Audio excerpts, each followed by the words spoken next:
नमस्कार। विशेष में बात आज दोस्ती के परमाणु टेस्ट को लेकर।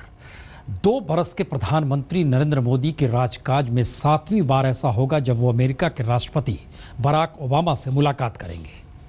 बस कुछ देर बाद ही मोदी वाशिंगटन पहुंचने भी वाले हैं और स्विट्जरलैंड को न्यूक्लियर सप्लायर्स ग्रुप यानी एनएसजी की सदस्यता के लिए मनाने के बाद अब अमेरिका में या कहें कि राष्ट्रपति बराक ओबामा से उनकी दोस्ती का भी टेस्ट है।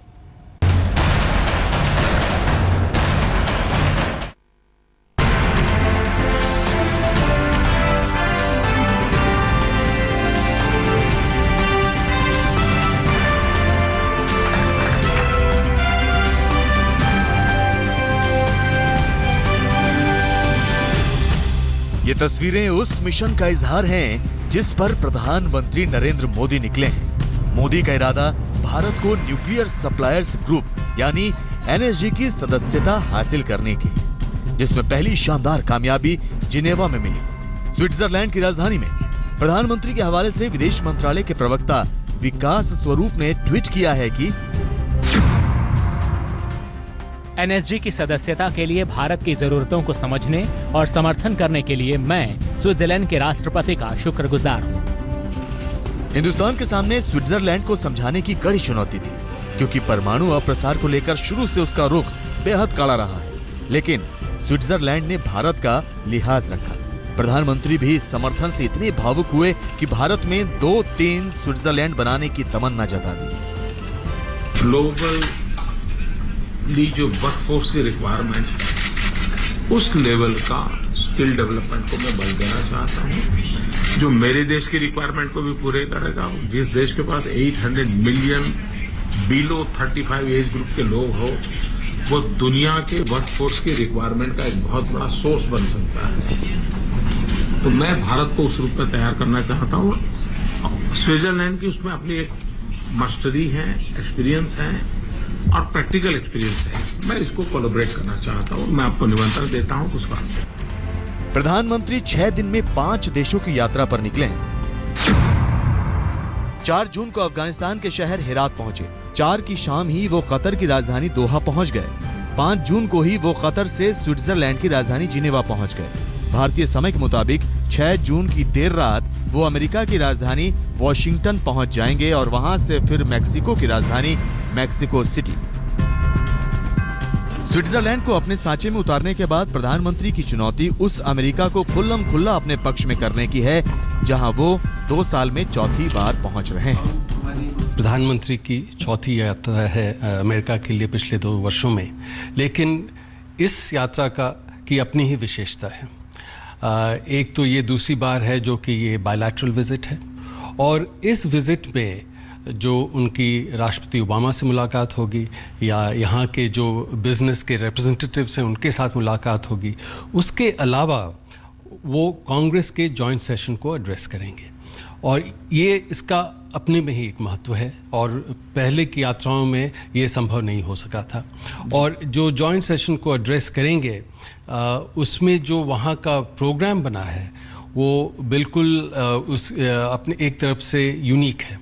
उनके एड्रेस के बाद यहाँ के स्पीकर उनके लिए एक लंच होस्ट करेंगे जो कि पहले कभी नहीं हुआ है, और फिर यहाँ के house foreign affairs committee, senate foreign relations committee और इंडिया कॉकस के जो को-चेयर्स हैं वो सब मिलके उनके लिए एक रिसेप्शन होस्ट करेंगे। He has really reached out to the US. This will be his 4th visit to the United States, as a matter of fact. So clearly he has prioritized improving Indo-US relations.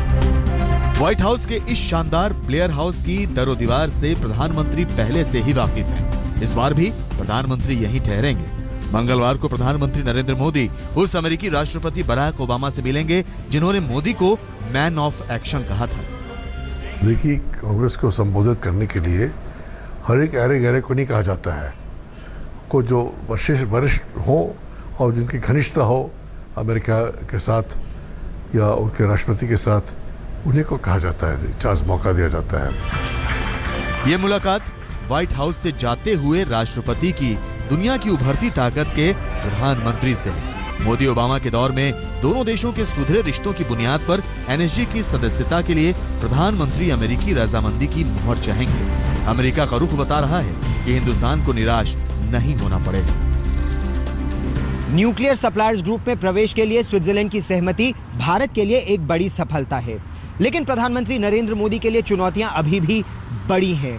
Mexico और चीन दोनों को अपने पक्ष में करना जरूरी है। ऐसे में अमेरिका लगातार भारत को यहां वॉशिंगटन डीसी में आश्वासन तो दे रहा है कि वो हर संभव मदद करेगा, लेकिन 9 जून को होने वाली वियना में बैठक और उसके बाद सियोल में जब तक ये आखिरी मुहर इस पर लग नहीं जाती, तब तक भारत को प्रयास लगातार करते रहना होगा। भारत ये भी साफ कर चुका है कि सन 2030 तक 40% ऊर्जा उसे नए सूत्रों से चाहिए होगी और ऐसे में परमाणु संयंत्र जरूरी है। कैमरामैन कृपाल सिंह के साथ गौरव सावंत, वॉशिंगटन डीसी, आज तक। हालांकि भारत ये अच्छी तरीके से जानता है कि बगैर न्यूक्लियर पावर के बेहतर भविष्य है नहीं और न्यूक्लियर एनर्जी चाहिए तो इसके लिए एनएसजी की सदस्यता हासिल करना भी बेहद जरूरी। लेकिन दरअसल भारत को एनएसजी के कमोवेश सभी देश सपोर्ट कर रहे हैं, कहीं समर्थन कर रहे हैं, लेकिन रास्ते का पत्थर चीन है और प्रधानमंत्री मोदी को उम्मीद है कि अमेरिका उनके इस मिशन को पूरा करने में जरूर मदद करेगा।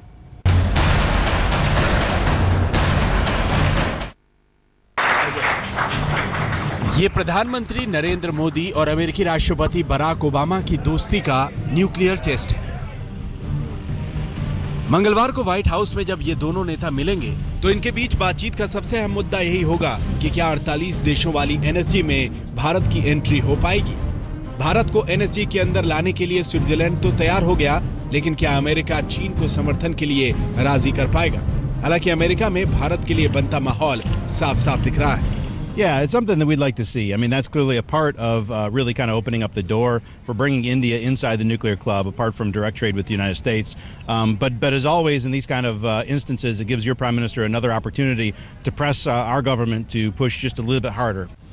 भारत ने बिल्कुल सही समय पर नेशनल सप्लायर्स ग्रुप यानी एनएसजी की सदस्यता के लिए अपना दावा पेश किया है। दुनिया में परमाणु तकनीक और परमाणु सामग्री की व्यापारिक गतिविधियों पर नियंत्रण रखने वाली संस्था एनएसजी है। दुनिया में परमाणु ऊर्जा का इस्तेमाल और उत्पादन करने वाले ज्यादातर देश एनएसजी के सदस्य हैं। परमाणु व्यापार पर भी इन्हीं देशों का दबदबा है। भारत के लिए एनएसजी में शामिल होना इसलिए भी जरूरी है क्योंकि अगर ऐसा होता है तो फिर इस समूह में पाकिस्तान की एंट्री लगभग नामुमकिन हो जाएगी। इसकी वजह यह है कि एनएसजी में फैसले आपसी सहमति से लिए जाते हैं और पाकिस्तान इसका हमेशा विरोध करेगा। पाकिस्तान का आतंक की पीठ पर सवार होना इस मामले में भारत के लिए फायदेमंद हो सकता है। प्राइम मिनिस्टर मोदी पाकिस्तान का नाम नहीं लेंगे पब्लिक में।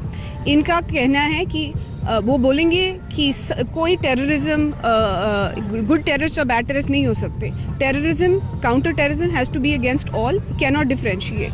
और ये उनका मैसेज होगा। वो बताएंगे कि उन्होंने रीजन नेबरहुड में क्या किया है, पर आजकल वो और उनके जो मेन मंत्री हैं वो पाकिस्तान का नेम यूएस कॉन्टेक्स्ट में ज़्यादा लेते नहीं क्योंकि हाइफिनेशन नहीं चाहते। कई मौकों पर अमेरिका भारत से अपना रुख मिला चुका है। खुद ओबामा कई बार प्रधानमंत्री नरेंद्र मोदी की जमकर तारीफ कर चुके हैं। ऐसे में भारत की ये मुराद पूरी होती है तो 2030 तक 40% तक बिजली उत्पादन परमाणु ऊर्जा से ही भारत करने लगेगा। अगले 15 साल में बड़ी संख्या में रिएक्टर्स लगाने हैं, यानी भारत के लिए अपने पर्यावरण को बचाना आसान हो जाएगा। कूटनीतिक रूप से चीन और पाकिस्तान को करारा जवाब मिलेगा जो भारत के साफ सुथरे मिशन का विरोध कर रहे हैं। आपको ये भी बता दें कि संयुक्त राष्ट्र में वीटो पावर वाले सभी देश भारत का समर्थन कर रहे हैं, सिर्फ चीन को छोड़कर। चीन इस शर्त का पाखंड लेकर बैठा है कि भारत पहले परमाणु अप्रसार संधि पर दस्तखत करे, फिर एनएसजी की दावेदारी पर विचार हो। लेकिन एनएसजी के विधान में ऐसा कोई प्रावधान नहीं है। दिल्ली में संजय शर्मा के साथ गौरव सावंत, वॉशिंगटन, आज तक। यूं याद कीजिए तो प्रधानमंत्री मोदी को अमेरिका अपने देश में एक वक्त आने के लिए वीजा तक नहीं देता था। 10 बरस तक यह सिलसिला चला, लेकिन तब वो गुजरात के मुख्यमंत्री थे। लेकिन आज मोदी की शख्सियत का जादू ओबामा के सिर इस कदर चढ़कर बोल रहा है कि इस बार प्रधानमंत्री मोदी ना सिर्फ व्हाइट हाउस में अमेरिकी राष्ट्रपति ओबामा से मुलाकात करेंगे बल्कि संसद के संयुक्त सत्र को भी संबोधित करेंगे।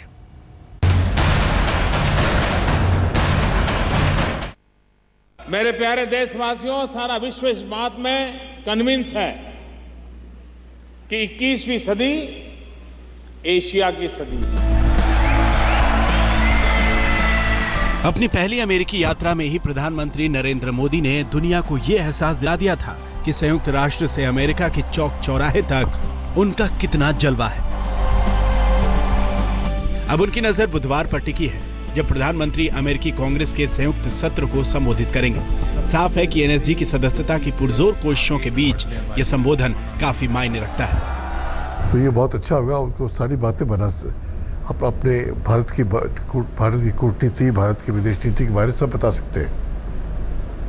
तो और इन टॉलरेंस की जो बात चली जाती है अमेरिका में, उसके बारे में समझा सकते हैं उनको। ये बड़ा अच्छा मौका है एक बार समझाने का, और ये पर्सनल टच से बड़ा फर्क पड़ता है। प्रधानमंत्री नरेंद्र मोदी देश के 5वें ऐसे प्रधानमंत्री हैं जिन्हें अमेरिकी कांग्रेस के संयुक्त सत्र को संबोधित करने का मौका मिला है।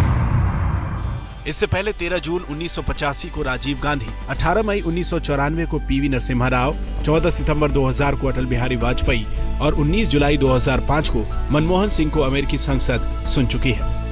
एक तो ये 5वीं बार है जो Indian prime minister joint session of Congress में स्पीच देंगे, ये काफ़ी बड़ा ऑनर है।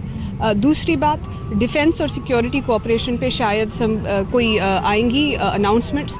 देखेंगे हम कि लमोआ जो लॉजिस्टिक सपोर्ट एग्रीमेंट है, जो जब रक्षा मंत्री पर्रिकर और डिफेंस सेक्रेटरी कार्टर दिल्ली में बोल रहे थे कि वो ऑलमोस्ट एग्रीमेंट ख़त्म हो गया है, अब साइन होगा कि नहीं। अमेरिका के तमाम सांसदों को संबोधित करते हुए भी प्रधानमंत्री के दिमाग में यह बात जरूर घूमती रहेगी कि कैसे मेक्सिको को एनएसजी पर बनाया जाएगा, क्योंकि मेक्सिको भी भारत को समर्थन देने में अगर मगर करता है। दिल्ली में संजय शर्मा के साथ गौरव सावंत, वॉशिंगटन डीसी, आज तक। प्रधानमंत्री मोदी 6 दिनों में 5 देशों के दौरा कर रहे हैं, और इस दौरान वो सबसे बड़े मिशन पर, क्योंकि भारत को एनएसजी की सदस्यता मिल जाए, इस मिशन की दिशा में वो बढ़ चुके हैं। लेकिन उनकी नज़र देश पर भी है। माना तो यही जाता है कि देश की सियासत छोड़कर लोग विदेश की यात्रा पर जाते हैं, खासतौर से प्रधानमंत्री। लेकिन वो जिक्र मिठाई का कुछ इस तरीके से कर रहे हैं जिसमें सौंधी खुशबू या सौंधी महक या फिर सौंधापन नहीं बल्कि गीलापन भ्रष्टाचार का है।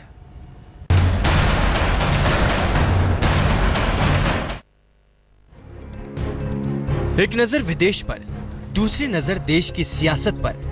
यह प्रधानमंत्री नरेंद्र मोदी की सियासी अदा है। कतर के साथ रिश्तों की नई शुरुआत करने पहुंचे प्रधानमंत्री नरेंद्र मोदी जब अपनों के बीच, अपने देश के लोगों के बीच पहुंचे तो ये बताना नहीं भूले कि भ्रष्टाचार पर नकेल कैसे कस रहे हैं। मिठाई वाली कहानी से भ्रष्टाचार पर चोट करने वाले प्रधानमंत्री को पता था कि स्विट्जरलैंड और मैक्सिको जैसे देश नहीं माने तो एनएसजी की सदस्यता खटाई में पड़ सकती है। इसीलिए कतर से चले तो स्विट्जरलैंड को एनएसजी पर मना लिया। अब अमेरिका से होते हुए मैक्सिको को मनाने की बारी है। गौरव सावंत, वॉशिंगटन, आज तक। तो विशेष में बस इतना ही।